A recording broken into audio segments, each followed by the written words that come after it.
Right now I'm at Potsdamer Platz 10 in Berlin, a place that looks modern today but has a very deep and complicated history. When you stand here now with the glass buildings, traffic, and open public space, it's hard to imagine this was once one of the busiest and most important squares in Europe. Potsdamer Platz began as a crossroads at a market area connected by the road to Potsdam. Over time, it became a major transport hub and then a place full of restaurants, hotels, theaters, and city life. By the early 20th century, it was famous for its energy, crowds, modern urban culture, and nightlife. It even had one of the first traffic lights in Europe.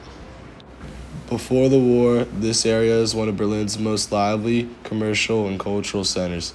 People came here to shop, eat, meet, and watch performances, so it was a symbol of modern city life in Berlin. That is why Potsdamer Platz became such a recognizable place in the city's identity. The place also has a political history. On the 1st of May 1916, Karl Liebknecht held an anti-war demonstration here during World War I. He protested against the war and it became one of the most important socialist and anti-war voices in Germany. His protest at Potsdamer Platz later connected this square to a larger story of the 1918 to 1919 revolution and the political unrest that followed the war.